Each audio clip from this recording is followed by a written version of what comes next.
Ruby Thumb.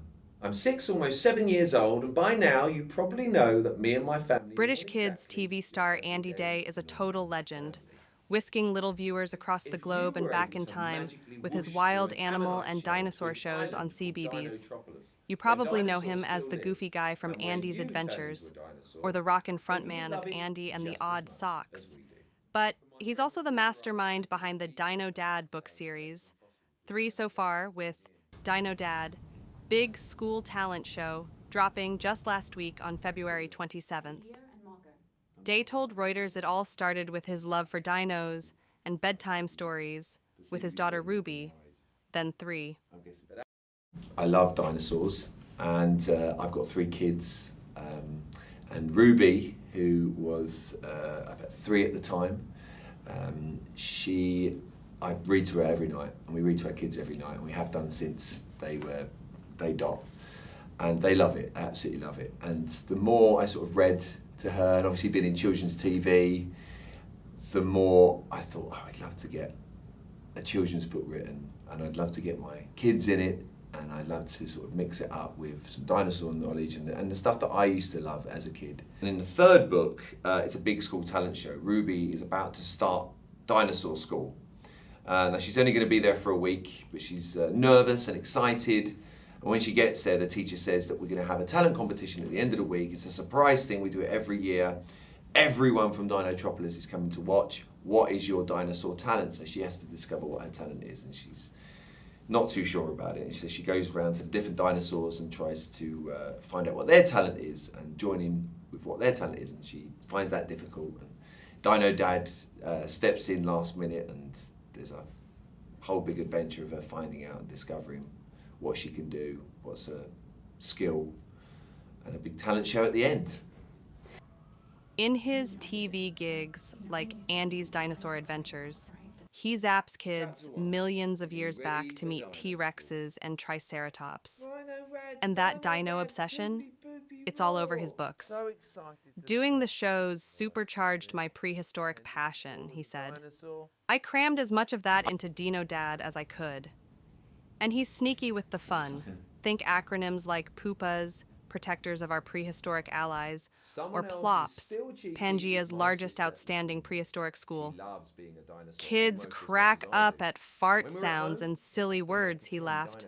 Sure, some might call it lazy, but it's a hook, and it means something too. With World Book Day hitting Thursday, March 6th, Day's got tips for parents. Read to your kids tons. It unlocks their imagination. Books pull you into wild worlds, teach lessons through characters, and that's my Dino Dad goal. Fun, learning, and letting kids dream up the story themselves. From TV to pages, this guy's making reading a roaring good time. Opening up, unlocking that imagination in kids. You want to do it as much as possible. Books are fantastic for doing that. You know, they take you into a different realm, and they're morally as well, depending on what the book is. You can learn so many different lessons through the characters, and that's really what, you know, I want to do with Dino Dad as well. I want them to learn something, you know, have lots of fun with it, also imagine the world themselves. So reading to them is the biggest thing. Just read to them as much as possible.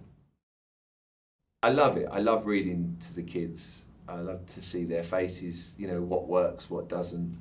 You know, words like pooper. I know for some people they'll be like, oh, it's a bit lazy using, you know, just funny words that kids are definitely gonna, but I just love it, you know, kids love fart sounds. They love silly words, and it has a meaning to it as well, being protector of our prehistoric allies. And I try and do that in this book as well with the word PLOPs, because PLOPs is the school, and it's Pangaea's largest outstanding prehistoric school, it stands for. And kids love that, and I just, you know, you just want to entertain them. And the more entertaining it is, and the more fun it is, the more engaging it is, and the more they'll want to read. Well, my favourite children's books, when I was younger, we used to read all the famous 5 books. And I have very fond memories of my dad reading with us. And I loved, and still love, Enid Blyton. I read all the Enid Blyton books to my daughter, my oldest one. We've just finished The Wishing Chair, actually. And she loved it. She absolutely loved it. And yeah, Roald Dahl as well. I know these are all sort of cliched, common, everyone knows them, but they're classics, and they're classics for a reason. I had to say I was collecting fossils with Dino Dad for his museum, but actually I went to Dinotropolis as a Troodon and fed coconuts to the plesiosaurs in Susie Sauropod's splash park. Someone else who is still cheeky is my sister, little Lindy. She loves being a dinosaur almost as much as I do. When we're at home, we often wear pretend dino towels from the shop at Dad's museum. Recently, I glued feathers to my arm, and little Lindy stuck her tail to her own head. I laughed, but Mum didn't see the funny side. She said I needed to find something else to keep me occupied. It's just